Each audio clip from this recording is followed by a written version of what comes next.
Hello listeners, I am Dr. Anuj Sharma. I am working in Mechatronics program at Center for Advanced Studies, which is in Campus Institute of Dr. APJ Abdul Kalam Technical University located in Lucknow. Today we are going to discuss very important topic of the strength of material. The topic is open coiled helical spring and laminated spring. So, open coil helical spring पे already एक lecture है, you can refer that lecture, but subsequent to that lecture we are going to discuss something in detail here.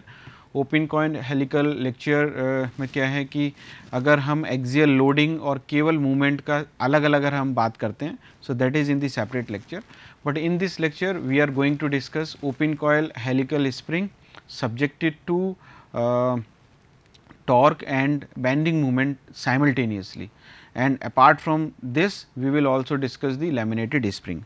So, today's lecture we have the following outline. First is the types of spring we will discuss, कितनी तरह की spring है बहुत brief में. Then we will discuss the open coiled helical spring, combined action of axial load and movement. तो दोनों का एक साथ जो इफेक्ट होगा स्प्रिंग के ऊपर वो हम यहाँ पे थोड़ा सा डिस्कस करेंगे. उसके अलावा we will discuss the laminated spring, we will derive the formula and then we will take one small numerical to understand the concept of laminated springs, because already open coiled helical spring पे हम लोग numerical पहले पिछले lectures में कर चुके हैं. तो यहाँ पे अगर हम देखें तो स्प्रिंग्स 2, 3, 4 तरह की हो सकती है. तो जनरली हम 4 उसमें डिवाइड करते हैं, और भी कैटेगरीज हो सकती हैं, बट इंपॉर्टेंट जो स्प्रिंग्स की जो कैटेगरीज हैं वो यही हैं. हेलिकल स्प्रिंग में 2 तरह की स्प्रिंग्स होती हैं. एक ओपन कॉयल हेलिकल स्प्रिंग जो इस तरह की दिखती है, जिसमें कि जो एंगल है वो less than 10 degree more than 10 degree होना चाहिए हेलिक्स एंगल. और दूसरी जो स्प्रिंग है वो क्लोज कॉइल्ड हेलिकल स्प्रिंग है, कुछ इस तरह की आपको दिखेगी. ये सारी स्प्रिंग्स आप डेली लाइफ में यूज़ करते हैं, तो you can observe different types of springs. तो स्प्रिंग का मतलब केवल यही 2 तरह की चीज़ें नहीं होती, ये हेलिकल स्प्रिंग होती हैं. स्प्रिंग की कुछ और भी शेप्स हो सकती हैं. तो according to the shapes various categories of the springs are available, जिसमें से एक तो ये हेलिकल स्प्रिंग हो गई. इसके अलावा एक लीफ स्प्रिंग होती है जिसको भी आज हम डिस्कस करने वाले हैं. लीफ स्प्रिंग कुछ इस तरह की होती है कि अगर हमने ट्रक्स या बसेज या उनके व्हीकल्स के अंदर देखा होगा, so this is the helical, this is the leaf spring. ये आप जो देख रहे हैं जिसको हम डेली लाइफ में बहुत सारे व्हीकल्स के नीचे देख सकते हैं इसको. तो ये 2 स्प्रिंग, तो इसको हम थोड़ा सा डिस्कस करेंगे आज, और इसको importantly will discuss in this expression, क्योंकि हमारे सिलेबस के हिसाब से यही 2 तरह की स्प्रिंग्स हमारे सिलेबस में हैं.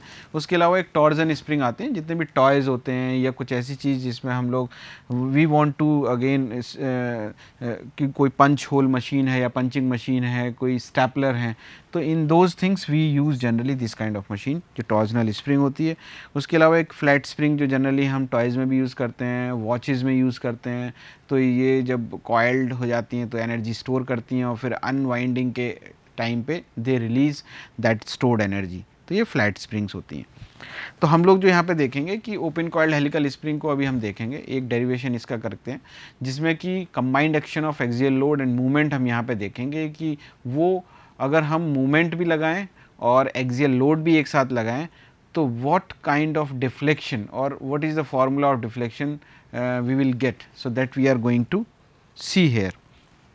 So, if we will consider this diagram in which the load is working W, this is the axial load, this is the axial load working, and simultaneously we are having the m naught. So, that is also applicable to that is m naught, means on this axis particularly. So, m naught is also working. So, due to this W we will have the WR effect. WR means if we consider one wire here, so W is acting at this location, this is the R, so on this it will create W into R. ये एक twisting create करता है किसी भी wire पे. उसके अलावा अगर हम मूवमेंट भी लगा रहे हैं यहाँ पे AC पे m नॉट हमने अप्लाई किया, सो m नॉट क्या है कि उसके 2 कंपोनेंट हैं.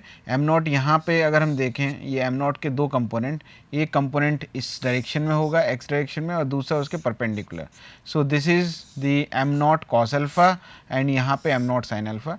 तो m नॉट जो लग रहा है, जो ये वाला जो मूवमेंट लग रहा है, इसके दो कंपोनेंट हुए, एक m नॉट साइन अल्फा और एक m not cos alpha. Similarly जो WR है which is created by the axial load W, so it is creating the moment also, so that is the that is also having two components। तो अगर हम यहाँ पे देखें कि कोई एक axial load W and movement m naught, they are acting simultaneously, तो how they are going to affect the spring. तो T जो टॉर्क है that would be how much, that would be equal to m naught sine alpha plus WR cos alpha, दोनों एक साथ लग रहे हैं। तो m नॉट की वजह से जो टॉर्क आ रहा है इस डायरेक्शन में, that is how much, m naught sine alpha. और इसी डायरेक्शन में, x डायरेक्शन में अगर हम देखें तो वो जो यहाँ पे जो WR जो इसका जो आ रहा है that is how much, WR cos alpha, ये आ रहा है। इन दोनों को जोड़ेंगे तो it will give you the total torque. Similarly अगर हम मूवमेंट की बात करते हैं तो मूवमेंट जो आ रहा है हमारा इस डायरेक्शन में, दैट इज हाउ मच, ये जो कंपोनेंट है that is m cos alpha, और जो WR की वजह से जो मूवमेंट जनरेट हो रहा है इसके अंदर that is anti clockwise direction में, that is that's why we are taking minus, so WR sine alpha. तो ये जो हमारा है ये हमारा T आया torque and this is the total movement, तो ये उसकी वजह से मूवमेंट आया। तो हम दोनों की साइमल्टेनियस जो इफेक्ट है, एक साथ जो काम करने की वजह से जो इफेक्ट आ रहे हैं that is T and M, वो ये आ जाएंगे। So total energy stored in the spring will be how much, that would be equal to half into m naught beta plus half into T theta. So this is the expression we know, U is equal to half m naught beta, sorry m naught phi plus half T into theta. So we know that m naught, sorry, it is not m naught, it is m phi. So we, for this condition we have the value of m, तो हम जब phi की value रखते हैं तो phi is equal to ml upon ei, तो वो जब यहाँ पे रखेंगे so this expression will become m square l upon 2ei plus यहाँ पे half into T into theta जो है उसमें हाफ इंटू टी और थीटा की जगह हम रखेंगे T L upon G J, और G J means it is I P, polar moment of inertia. तो अगर हम ये वैल्यू इसमें रखते हैं, so what we are going to get, we can put the value of m from here and value of t from here, so we will get this expression. Lengthy expression, but it is very simple expression. So now m naught cos alpha minus WR sin alpha square, so upon into L upon 2ei plus m naught sin alpha plus WR cos alpha whole square L upon 2gj. Now we know from the Castigliano's theorem, so according to this theorem we have two statements. So according to the first statement, deflection is always equal to the rate of change of strain energy with respect to the weight. So if we differentiate the strain energy with respect to applied load, then we can get the deflection. So we can differentiate this expression with respect to W, keeping W as a variable. So if we differentiate this, we will get this expression. Simple differential calculus is involved, so you can do it. You have already studied this, or maybe you might be studying the differential equation in the previous semester. So now we have simplified this expression, we have taken out the constants. So now the expression has become delta is equal to LR upon GJ, J means this is the polar moment of inertia, sometimes it is represented by J, sometimes it is represented by IP. So it is the simple expression, and we can simplify this expression. So delta is equal to LR m naught sin alpha cos alpha into 1 upon Gj minus 1 upon Ei, this expression W plus W R square L into cos square alpha upon Gj plus sin square alpha upon Ei. So this is the expression we have derived for the delta. So here if we rearrange these terms, so we are getting this. So we have put the value of L. So L is the length of the spring wire. So this is 2 pi r square n sec alpha. So this is the spring length, and we have replaced this I p by pi d ki power 4 upon 32. So likewise we have put all these value, and here we have also L, we have replaced the L and this j, or we can say IP pi d की power 4 upon 32, and this I is pi d की power 4 upon 64. Similarly for this expression. So, we have put all the values here, and now we have we are going to simplify it further. So, we have got this expression delta is equal to 64 m naught r square n sin alpha upon d raised to the power 4 and 1 upon g minus 2 upon e plus this 64 m naught 64 w r cube n sec alpha upon d की power 4. So, again we are going to simplify it further.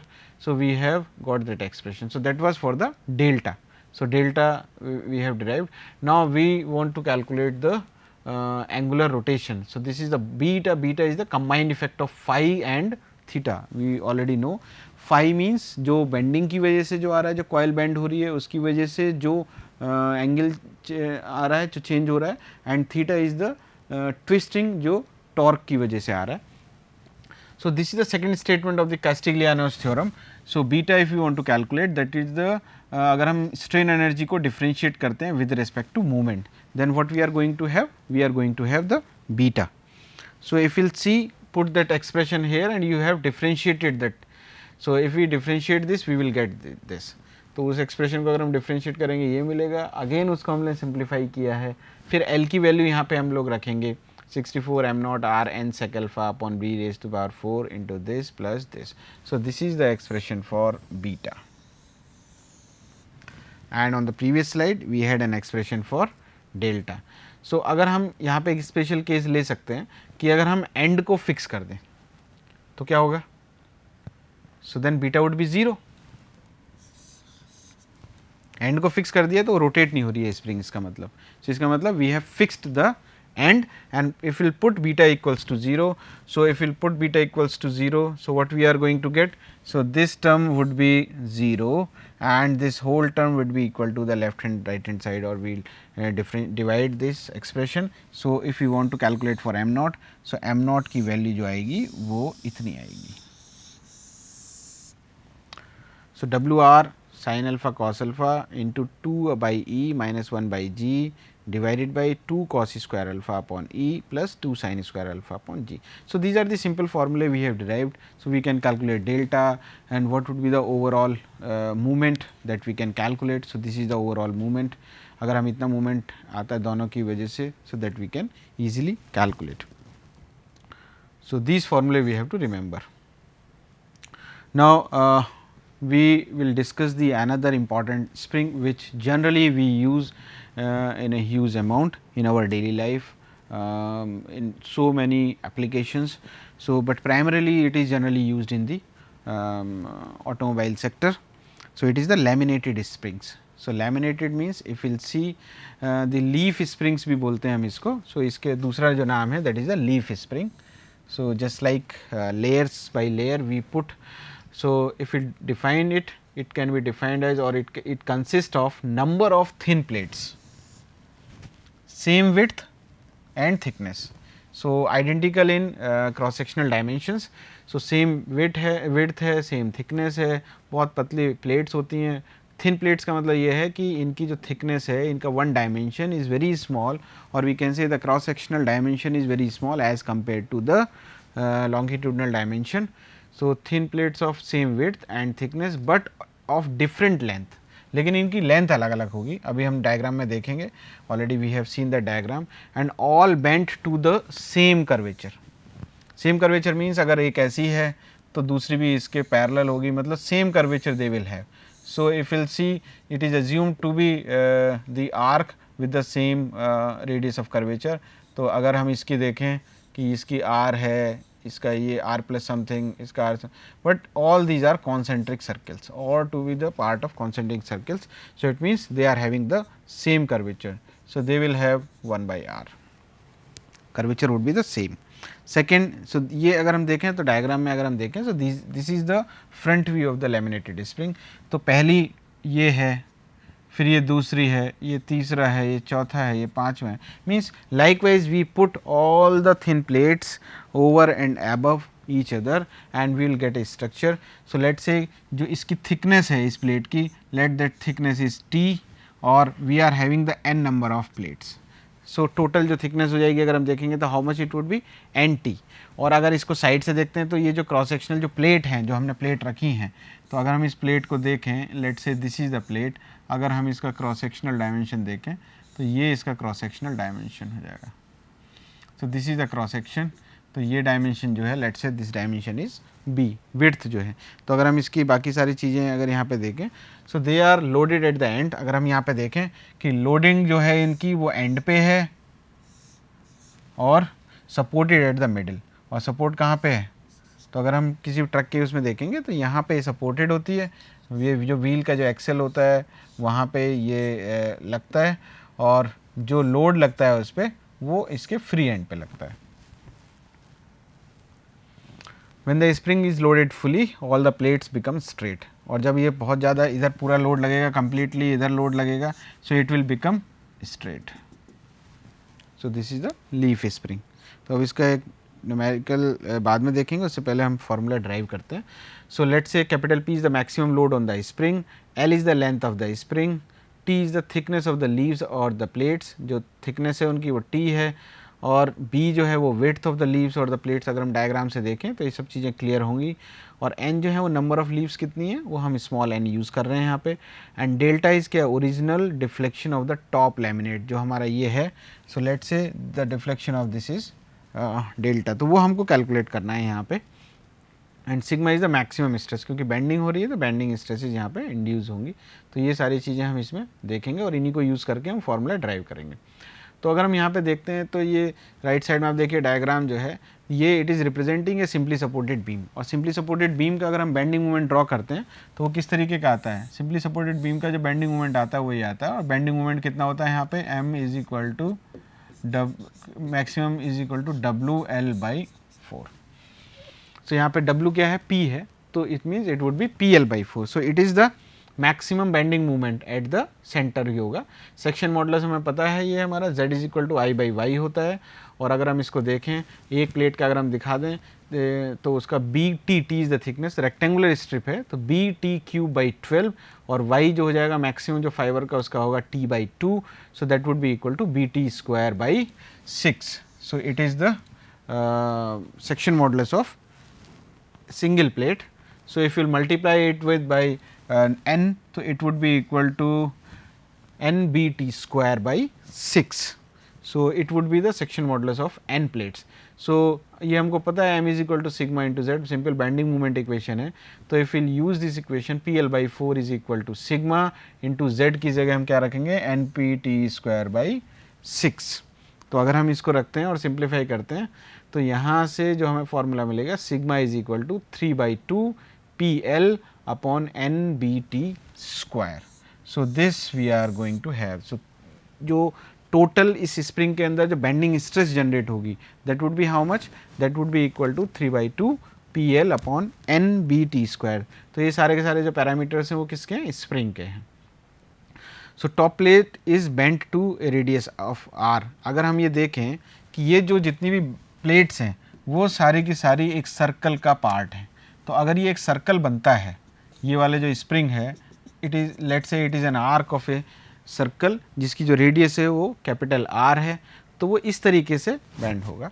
तो अगर हम यहाँ पे देखें तो ये हमारी जो स्प्रिंग है और ये हमारा जो अगर जब एक सर्कल का पार्ट है, तो यहाँ पे अगर हम ज्योमेट्री देखें तो एक ट्रायंगल की एक सर्कल की एक प्रॉपर्टी होती है कि अगर उसमें दो कॉर्ड्स हैं, दोनों कॉर्ड्स कहीं पे इंटरसेक्ट कर रही हैं, तो उस तरीके से अगर हम देखें तो जो टॉप प्लेट है अगर वो सर्कल की तरह से एक बैंड हो गई है, तो अगर उसकी लेंथ है L तो L/2, और अगर हम यहाँ पे डिफ्लेक्शन देखें तो डिफ्लेक्शन कितना है YC। तो इसको हमने सर्कल को रिवर्स कर लिया एक तरीके से।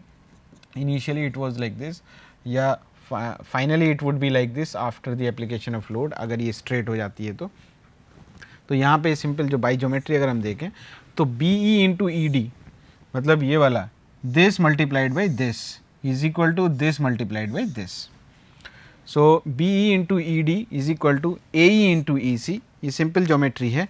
तो अगर हम यहाँ पे देखें तो YC into 2R minus YC और ये simple it would be equal to L by 2 into L/2 तो L स्क्वायर बाई 4। अब जो हमारा जो YC है वो डिफ्लेक्शन बहुत कम होता है, तो deflection square can be neglected. अगर हम इसको नेग्लेक्ट करेंगे तो what equation we are going to have, 2RYC is equal to L square by 4। तो अगर हम यहाँ पे देखें तो YC is equal to L square by 8R, ये एक्सप्रेशन हमें यहाँ से मिला। इसमें sigma upon y is equal to E upon R, ये बेंडिंग मोमेंट इक्वेशन है। और इसमें हमने y की जगह t/2 रखा, तो हमको सिग्मा की r की जगह कितना मिला, जो रेडियस ऑफ कर्वेचर है ET अपॉन 2 सिग्मा। तो YC में जो है हम L स्क्वायर अपॉन 8 और r की जगह हम अगर ET/2 सिग्मा रखें तो what we are going to have sigma L square upon 4E multiplied by T। Substituting the value of sigma, sigma की वैल्यू जो हम पिछले एक्सप्रेशन से हम लेके यहाँ पर रख सकते हैं PL अपॉन NBT स्क्वायर, जो पिछले वाली जो हमारी स्लाइड है वहाँ से हम इस वैल्यू को रख सकते हैं। तो what we are going to have YC is equal to 3/2 PL upon NBT square into L square upon 4ET। इसको सिंप्लीफाई करते हैं तो हमें क्या मिलेगा, 3/8 PL cube upon NEBT cube. So P is equal to 8/3, इसको हमारे इक्वेशन को P की लोड की जो वैल्यू निकालें, so that would be equal to 8/3 NEBT cube YC upon L cube. Stiffness of the spring क्या होता है, K, that is equal to load upon deflection, so P upon YC।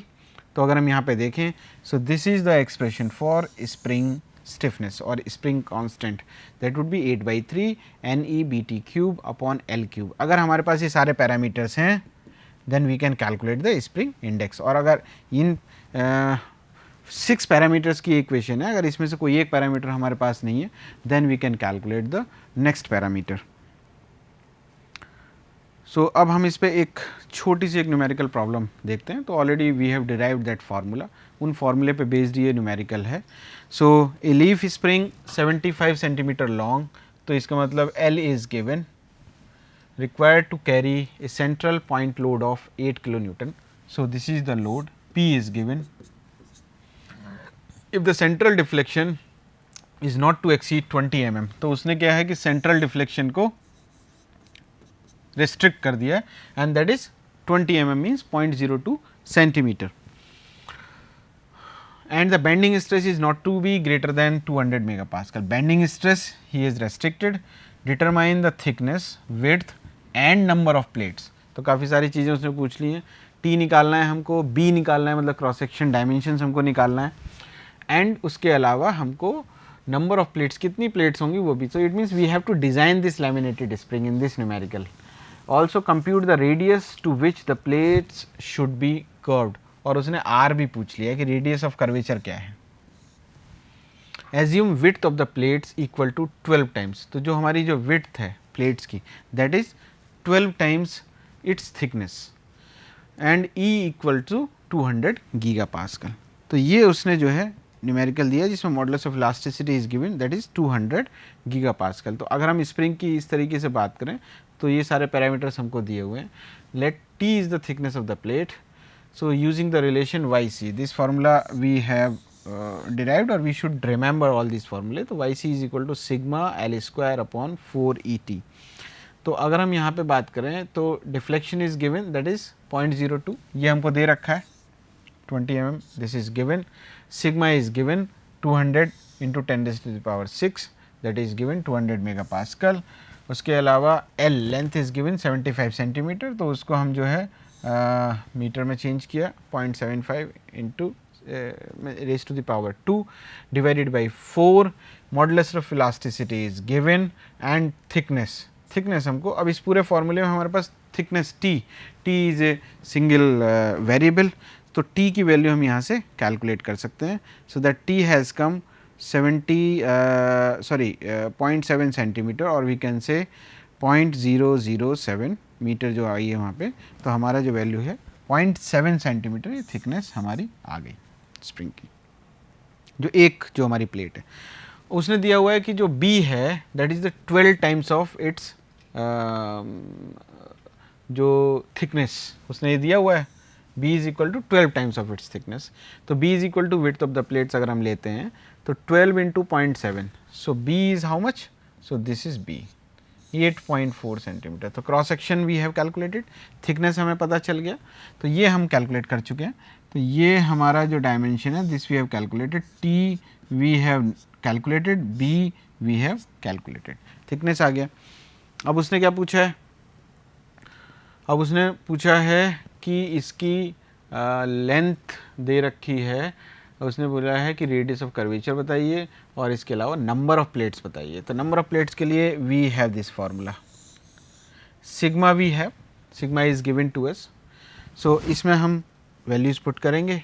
So now sigma is given that is 200 mega pascal, 3 P is given that is the load is given that is 8 kilonewton. So, we convert it into the Newton, 8 into 10 raised to the power 3. Then this is the deflection, sorry, the length of this, 2 multiplied by n we can calculate using this formula, and all these things are given to us. So, we can calculate this n. So, n is how much, that is 10.93.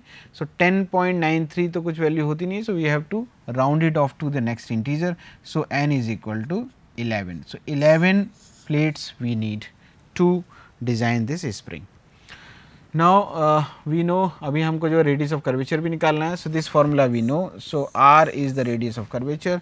So, we know this formula, L square upon 8r. So, r is equal to L square upon 8 yc, L square, L is given 0.75 divided by 8 into yc is given, he has restricted. So, 8 into 0.02. So, now we can calculate the r is equal to 3.515 meter. So, this is the radius. So, likewise we can calculate the different small numericals related to this. So, in this lecture if we recapitulate, so we have calculated the different effects on the spring subjected to the simultaneous effect of movement and torque. तो पहले तो हम लोगों ने ये देखा कि movement और टॉर्क अगर एक साथ हम लगाते हैं किसी स्प्रिंग पे, सॉरी मूवमेंट और एक्सियल लोडिंग अगर एक साथ लगाते हैं तो क्या इफेक्ट आता है, तो उसमें हम लोगों ने डिफ्लेक्शन हमने कैलकुलेट किया। दूसरा, लैमिनेटेड स्प्रिंग जो इम्पॉर्टेंट रोल प्ले करती है डेली लाइफ में, तो उसमें हम लोगों ने डिफरेंट फार्मूले हमने ड्राइव किए कि कैसे उसमें बेंडिंग स्ट्रेस इंड्यूस होती है, कितनी बेंडिंग स्ट्रेस इंड्यूस होती है, what would be the radius of curvature and how we can determine the deflection in this spring. तो ये जो स्प्रिंग है वो जनरली सिंपली सपोर्टेड बीम की तरह काम करती है, laminated spring.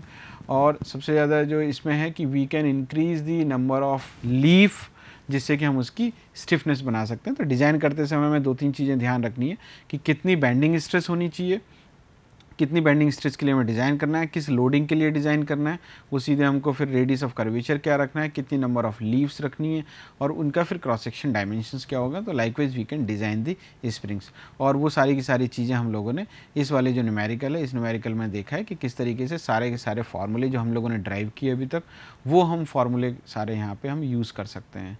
So this was all about the springs. So, now you can start doing practice at your home for different types of spring. Numerical straightforward आते हैं इन्हीं formulas पे, and we should know how to derive these formulas. So, listeners, thank you so much for listening this lecture.